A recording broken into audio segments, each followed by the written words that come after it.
Ini sepanjang tahun kan hujan terus ya. Jadi ada yang disebut udan salah mongso kata orang Jawa. Nanti kita cari sing salah iki udane apa mongsone. Itu juga harus kita teruskan, ojo mengarani udan salah menempatkan diri, karena hujan itu tidak pernah salah, alam tidak pernah salah, binatang tidak pernah salah, pasti yang salah adalah manusia. Dan kalau yang disebut kesalahan itu yang membuat Allah, tidak berarti Allah salah, tapi dia sedang memberi cermin kepada manusia apa kira-kira kesalahannya, sehingga Allah merubah alam sesuai dengan perubahan manusia. Jadi nek ono udan salah mongso ketoke menungsone jan yo salah pikirane, salah atine barang. Nggih mboten. Dadi akhire kisruh ra karu-karuan, sarwa salah, ngene salah, ngono salah, ngene nesu, ngono nesu, nggih mboten. Ora karu-karuan. Jadi ternyata ada sesuatu yang tidak pada tempatnya. Ada sesuatu yang turun tidak pada waktunya dan seterusnya ya. Jadi kesimpulannya kita lihat satu persatu. Berarti ada yang tidak seimbang, ada yang tidak berdiri tegak ya. Jadi kata iki sing arep demo ya rada miring, sing polisine ana miringe sithik. Jadi kedua-duanya ini, presidennya ya miring banget. Pokoknya ada posisi tidak tegak pertama pada pikiran manusia. Ada ketidakseimbangan berpikir dan ada ketidakadilan di dalam kalbunya. Ada yang memperjuangkan kebenaran dengan kebencian. Ada yang dipersatukan tidak oleh iman atau cinta, tapi dipersatukan oleh kebencian kepada seseorang, dan seterusnya dan seterusnya. Pokoknya ada yang harus kita bereskan dari kehidupan manusia. Ada yang harus kita tepatkan kembali, kita bikin simetris lagi kepada Allah ini. Kayaknya kita ini agak miring-miring nih sama Allah. Allah itu maksudnya nilai-nilai dasarnya Allah. Ini panggung didirikan karena dia bisa berdiri karena dia taat kepada Allah. Bisa memahami? Iki nek cagake miring sithik ambruk. Karena ada hukum gravitasi. Hukum gravitasi milik siapa? Yang bikin siapa? Dan itu tidak bisa kita langgar. Kalau kita melanggar hukum Allah, kita pasti akan hancur. Listrik ini bisa menyala karena taat kepada mekanisme pengelolaan arus positif dan negatif sehingga bisa menjadi cahaya. Di Indonesia positif negatif konslet terus, betul enggak? Gimana? Positif karo positif konslet. Apa meneh negatif karo negatif. Ireng karo putih perang terus, padahal jane ireng kira ono. Coba Anda yang orang desain, coba belajar, adakah warna hitam di dalam ilmu warna? Tidak ada warna hitam. Perpaduan semua warna adalah putih. Hitam itu tidak ada, hitam itu bukan warna. Hitam adalah ketika putih dan semua cahaya pecahannya tidak bertemu dengan cahaya, itulah hitam. Tidak ada kebencian sebenarnya di Indonesia. Yang ada adalah cinta yang disakiti. Betul enggak? Tidak ada, benci itu tidak ada. Yang ada adalah cinta yang sakit hati. Nah sekarang kita cari siapa yang menyakiti ini. Nah kalau ngomongnya itu rohania, cinta tiangnya. Tapi kalau kita ngomong ilmu, tiangnya adalah keadilan. Kalau ada ketidakseimbangan dalam kehidupan berarti ada yang tidak adil, ada yang menyikapi yang lain secara tidak adil, ada yang dizalimi dan ada yang menzalimi. Maka hari ini kita dikasih tiang di depan panggung. Ya. Dikasih tiang. Untuk apa? Untuk ingat bahwa kita harus jelas ini tiang pancang utama hidupnya manusia itu apa? Jangan tiang pinggir taruh tengah, tiang tengah taruh pinggir. Kalau PDIP punya calon menjadi presiden, maka presiden PDIP itu tidak boleh lagi berbuat untuk PDIP. Dia harus berbuat untuk seluruh rakyat Indonesia. Betul? Begitu Anda menjadi pejabat Indonesia, tiangmu adalah NKRI, tiangmu adalah nasionalisme Indonesia. Kamu tidak boleh jadi petugas partai. Orang yang menyebut Jokowi sebagai petugas partai adalah orang yang tidak memahami kehidupan bernegara. Kan begitu. Tapi usra apa-apa mbok-mbokmu dhewe. Usra masalah. Kepancen ya ora pati mudeng SW meneh. Oke, jadi sekarang gini. Golkar itu kalau PDIP hancur, Golkar seneng apa sedih? PDIP itu kalau Gerindra hancur, seneng apa sedih? Dan semua pihak seneng kalau pihak yang lainnya hancur. Itulah Indonesia sekarang. Betul enggak? Betul enggak? Katanya Indonesia, katanya kalau dalam hadis Nabi namanya kal jasadil wahid yasuddu ba'duhum ba'du. Orang satu negara, orang satu keluarga, satu umat itu seperti satu badan. Ya, yang kohesinya tarik menarik satu sama lain dan saling menguatkan satu sama lain. Kalau kaki terantuk batu merasa sakit, siapakah yang berteriak? Pernah kakinya sendiri yang berteriak? Yang berteriak mulutnya. Tapi kita di Indonesia tidak menyatu tapi saling menyakiti dan mensyukuri keburukan orang yang lain satu sama lain. Malam hari ini kita sudah diberi tiang oleh Allah. Entah bagaimana takdirnya ini tadi sehingga tiang ada di sini. Tapi ini berarti pelajaran yang luar biasa. Tiang ini bukan partai. Partai itu, parpol itu tiang di samping-samping. NU Muhammadiyah tiang di samping-samping, tapi tiang tengahnya adalah nasionalisme negara kesatuan Republik Indonesia. Jadi carane mikirin ngono kuwi. Nek kowe iki wis Indonesia, ya Indonesia nomor siji. Dudu kepentingan golonganmu, dudu kepentingan kariermu, dudu kepentingan umatmu. Indonesia nomor satu. Sekarang khusus untuk umat Islam, aku takon. Lebih dulu mana Anda lahir atau Islam lahir? Yang saya tanya bukan di dunia, bukan dalam sejarah, tapi pada dirimu. Itu duluan mana kamu lahir atau Islam lahir? Sampean sik lahir lagi Islam apa Islam sik lahir lagi sampean? Di dalam urusan dirimu, bukan di dunia. Kalau di dunia Islam sudah lahir. Begitu Allah menciptakan Nur Muhammad, Islam lahir.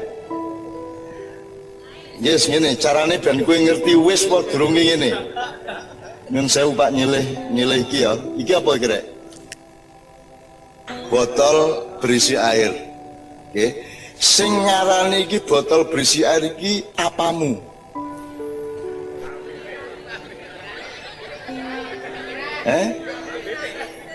Aku takon, ini harus jelas. Kan manusia punya badan, di badan ada 4 faktor. 1 syahwat, 2 perut, 3 hati, 4 akal pikiran. Sing ngomong iki botol berisi air iki pikirane, opo atine, opo wetenge, opo ngisore weteng. Pikirane. Pikiran atau akal ini yang membuat manusia bukan binatang. Yang membuat manusia bukan hewan. Yang membuat manusia bukan makhluk yang lainnya. Ciri utamanya dia punya akal. Sekarang nek kowe ora percaya sing ngomong pikiranmu iki, kowe goloke kucing apa wedhus, takonono, "Dus iki apa jenenge?" Bisa jawab ora? Apa sebabnya? Dia tidak punya pikiran. Jadi ada tidaknya sesuatu itu karena pikiranmu mengetahuinya, betul enggak? Begitu pikiranmu tidak tahu, dia tidak ada. Benar? Benar lah. Oke. Kue waktu bayi lahir ning Boyolali wis ngerti Islam. Jadi urung ana Islam to dalam hidupmu. Engko kowe bribik-bribik mulai iso mlaku, mulai kenal krungu-krungu wong adzan, wong ngaji, mulai diajari sholat, baru mulai kenal Islam, nanti mulai agak remaja baru sadar oh kuwi Islam. Iya tak? Jadi sebenarnya menurut saya rumahmu di dunia ini di mana? Di Islam apa di dunia? Omahmu dunia. Dunia maksudmu bulan apa srengenge apa bumi? Maksudmu bumi iki sing Amerika apa Eropa apa? Maksudnya Indonesia ini Sumbawa apa Papua apa? Boyolali, Boyolali. Oke? Berarti rumah besar NKRI-mu adalah Boyolali. Perda Boyolali tidak berlaku di Sleman. Betul enggak? Maka nasionalisme Indonesia orang Boyolali adalah Kabupaten Boyolali. Itu tugas kekhalifahanmu. Ika aku main kepingin cetol cara berpikir, oke ya? Nah, terus Islam apa? Islam itu apamu? Nah, agama itu apa maksudnya? Maksudnya, ya? Pedoman hidup dikasih oleh Allah melalui Nabi Muhammad lewat Quran. Jadi Islam itu rumah apa? Tuntunan. Jadi rumahmu Islam apa Indonesia? Anda rumahmu Indonesia, sekiu Boyolali, sekiu apa? Terus pokoknya wilayah lokalnya Boyolali, terus kowe duwe sangus kok Gusti Allah jenenge Islam. Islam itu pedoman, ajaran, tuntunan supaya Boyolali itu bisa kamu uri-uri, supaya mamayu hayuning Boyolali, supaya rahmatan lil Boyolali. Cetak nggih? Jadi dirimu yang utama adalah orang Indonesia. Straight Boyolali, betul enggak? Islam bukan dirimu. Islam adalah nilai yang kau serap dari Allah. Ojo kok dirimu adalah Islam. Islam itu kamu serap. Bisa beda lagi? Angel lagi? Loh. Yes, ngene Bu jajal aku takon. Bu, upama mbiyen jenengan niku agamane dudu Islam, njur kowe mlebu Islam, ngono to? Upamane ya. Aku takon, jane kowe mlebu Islam apa Islam mlebu kowe?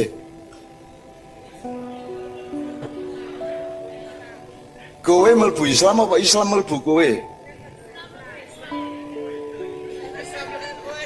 Ya, jadi ini tergantung caramu ndelok. Ya ra? Nek kowe masuk menjadi bagian dari masyarakat Islam berarti kowe mlebu Islam. Nek Islam menjadi bagian dari kesadaran dan cintamu, maka Islam masuk kowe. Jadi karo-karone bener. Kayak benek iki lho. Dilebokke malah metu. Jadi aku takon iki ning njaba apa ning jero? Jelas ning njaba to? Jare mau kalau bokke. Lah kok metu? Mesti wae mergo dilebokke njur. Oh, seneng banget iki. Wah. Seneng banget. Aku orang ngomong Indonesia, aku orang ngomong Islam, aku ki ngelatih ben kene mugi seimbang. Mengono kuwi tok. Kalau Anda sudah seimbang pikiran dan hatinya, nanti ngelakoni apa wae, ngalami apa wae, kowe tetep istiqomah, dedek, madep, mantep, gitu ya. Oke. Terakhir aku pertanyaannya. Nek aku ngomong syariat Allah gitu, syariat Allah. Sampai ikut apa? Undang-undang lah ya, syariat itu undang-undang. Mosok nek aku ngomong PT terus eling apa ayam, lah ya padha PT karo ayam. Syariat Allah aku minta 3 kata. Salat, akhlak, Bapak. Rukun Islam, sip. Ono meneh? Nah, di sini nih tampak kegagalan pendidikan pengetahuan Islam selama 14 abad. Lah ya apa? Kita kan syariat Allah itu bahwa daun itu nanti mengering, itu syariat Allah. Air itu, hujan itu turun ke bawah. Kenapa kok turun ke bawah? Kok hujan kok ora dolan rono-rono? Kok mudun sebabnya apa? Gravitasi. Nah, gravitasi adalah salah satu syariat Allah. Maka kita harus taat kepada gravitasi. Kalau kamu taat sama gravitasi, kamu taat kepada Allah. Mulanya nak ngidu aja ndangak. Jajal ayo jajal. Coba. Oke, nyun sewu wes. Muga-muga ini jadi syariat Allah itu apa saja yang berlangsung di alam semesta yang hukum-hukumnya pasti. Bahwa setiap pohon pasti mencari cahaya matahari. Misalnya, bahwa kalau air selalu mengalir ke tempat yang lebih rendah atau yang kosong, maka apakah banjir itu salah? Lah kok kon nyebut bencana? Wah ini bencana ini, apa banjir? Apakah air yang mengalir itu bencana? Bukan. Apalagi bilang bencana alam-alam, tidak bisa bilang bencana. Jadi jadi bahasa Indonesia ini salah kabeh. Oke banget sing salah. Kok bencana alam piye? Banyune ya mengalir ngono tok. Nggih mboten? Tsunami, itu bukan bencana. Itu kehendak Allah memang seperti itu. Mergo di sini jeglong, banyune rene mencolot rene jadi tsunami. Panjang ngono. Merapi meletus. Merapi bukan sedang apa jenenge? Mbah Marijan bilang Merapi duwe gawe, gadah damel, gadah hajat, ya. Sampean lahir di mana? Boyolali ya. Siapa yang mentakdirkanmu lahir di Boyolali dan jadi orang Boyolali? Itu hukumnya apa? Boleh kamu tolak enggak? Bisa kamu tolak enggak? Gue lahir Cenger, mau aku neng Boyolali ngono kuwi. Nah, jadi syariat Allah itu seluruh alam semesta, seluruh diri kita. Kemudian bagian dari syariat Allah itu namanya syariat Islam mahdhah, rukun Islam, rukun iman. Harap diketahui Rasulullah sampai umur 53 belum pernah sholat. Karena sholat itu diwajibkan oleh Allah, diperintahkan pada waktu Isra Mi'raj. Ketika itu beliau umur 53 nggih Pak Yai nggih. Umur 53 nggih. Jadi saiki sing kowe umure 20 berarti 53 kurangi 20 piro? 28. Ngenteni nganti umur 53 mudharo kowe ya. Oke ya? Oke. Jadi tolong, mana yang syariat Allah itu wajib. Ayam dijadikan ayam oleh Allah dan dia tidak boleh menjadi burung. Betul enggak? Kowe dadi kowe, trimon, ikhlaso, nikmatono, rasa pengen dadi sapa-sapa. Kowe ya kowe, kuwi Allah yang berkehendak. Selama kowe taat sama Allah, Allah akan bertanggung jawab memberimu rezeki dan kenikmatan. Ngono rek ya. Oke. Terakhir, berarti Anda orang Boyolali adalah syariat Allah, hukumnya wajib. Berarti Anda orang NKRI itu syariat Allah, Anda tidak bisa menolak karena hukumnya wajib. Maka nasionalisme Indonesia hukumnya wajib. SPW. Bener lagi mau?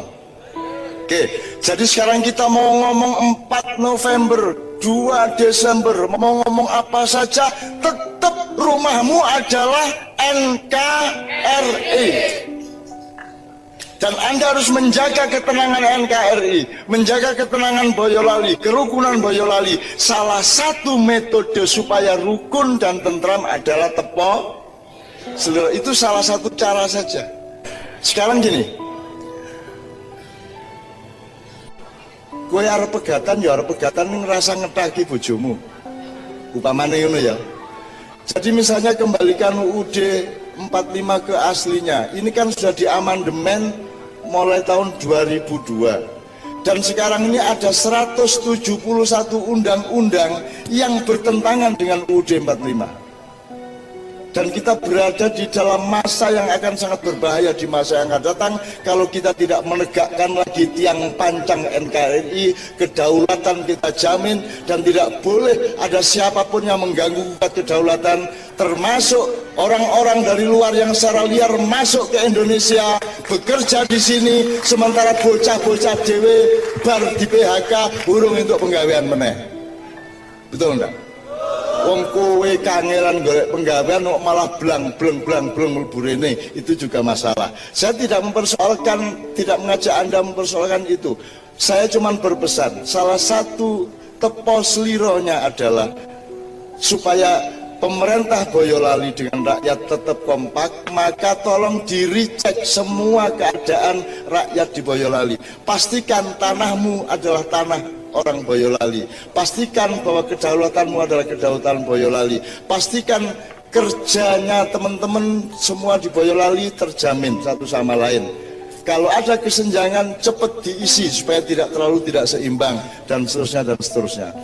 Mungkin saja memang harus ada pemerintahan baru, tapi saya tidak mengatakan bahwa saya akan bikin pemerintahan baru. Ya. Mungkin saja memang harus ada yang didandanin di Indonesia ini. Harus ada tiang yang ditegakkan kembali. Tidak boleh ada bendera RRC berdiri di Halmahera, di Ternate, dimanapun. Merah putih yang akan kita terus tegakkan. Ya, oke.